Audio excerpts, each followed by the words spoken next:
আসসালামু আলাইকুম ওয়া রাহমাতুল্লাহি ওয়া বারাকাতুহু। আজকে আমরা একটি গুরুত্বপূর্ণ হাদিস শুনব যে ইসলামের মূল বা প্রধান ইবাদত চারটি। চারটির কোনো একটা বাদ দিলে বাকি তিনটিতে কোনো লাভ হবে না, অর্থাৎ চারটিই পালন করতে হবে। হাদিসের শিরোনাম এটা। قال النبي صلى الله عليه وسلم أربع فرضهن الله في الإسلام فمن أتى بثلاث لم يغنينا عنه شيئا حتى يأتي بهن جميعا الصلاة والزكاة وصيام رمضان وحج البيت। মহানবী সাল্লাল্লাহু আলাইহি ওয়াসাল্লাম ইরশাদ করেন, ইসলামের মধ্যে চারটি বড় প্রধান ইবাদত আল্লাহ পাক ফরজ করেছেন। যে ব্যক্তি তার মধ্যে তিনটি ইবাদত পালন করবে এবং একটি বাদ দিবে, ওই তিন ইবাদত তার কোনো কাজে আসবে না।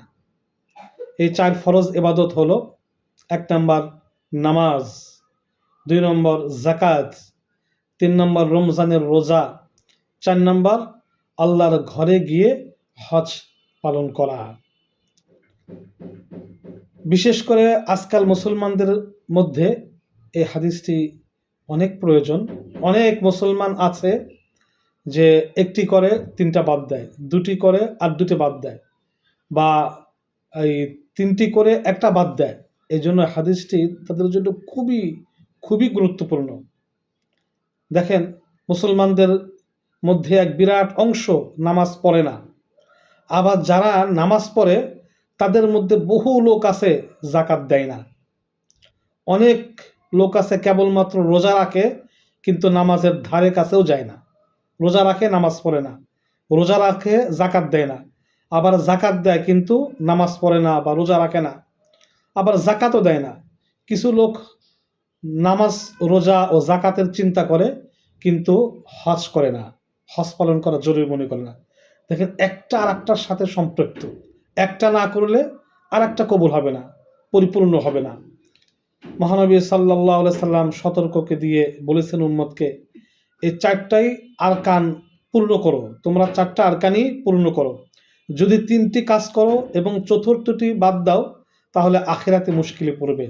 আল্লাহ তাআলা জিজ্ঞাসা করবেন, আমি তোমার জন্য চার বুনিয়াদি ফরজ নির্দিষ্ট করে দিয়েছিলাম, ৩ বা ২ বা ১ নয়, তুমি কোন অধিকার ও ক্ষমতায় একে বিভক্ত করছো? বান্দা হয়ে কেন আল্লাহর অধিকারে হস্তক্ষেপ করেছ? মুসলমান হয়ে, নবীর উম্মত হয়ে বন্দেগীর প্রতিশ্রুতি দেওয়া সত্ত্বেও এরকম বিদ্রোহ কেন করেছ? আশ্চর্যের বিষয়। ভেবে দেখুন যে এরকম প্রশ্ন যদি আল্লাহ পাক করেন, মানুষ কি জবাব দিবে? ভীষণ মারাত্মক ভয়াবহ পরিণামের সম্মুখীন হতে হবে। তাই চারটি পূর্ণাঙ্গভাবে আদায় করতে হবে। নামাজ পড়তে হবে, যাকাতও দিতে হবে, রোজাও রাখতে হবে, হজও করতে হবে। একটি করে তিনটি বাদ দেওয়া বা দুইটি করে দুটি বাদ দেওয়া বা তিনটি করে একটি বাদ দেওয়া বা একটি করে তিনটি বাদ দেওয়া, কোনোটাই বাদ দেওয়া যাবে না। একটি না করলে আরেকটি কোনো কাজে আসবে না। অবশ্যই মারাত্মক জবাবদিহিতার মধ্যে পড়তে হবে, ক্ষতির সম্মুখীন হতে হবে, জাহান্নামে যেতে হবে। সুতরাং আল্লাহ পাক, আল্লাহ প্রদত্ত এই চারটি বড় প্রধান ইবাদত আমরা পুঙ্খানুপুঙ্খভাবে আদায় করার চেষ্টা করব ইনশাআল্লাহ।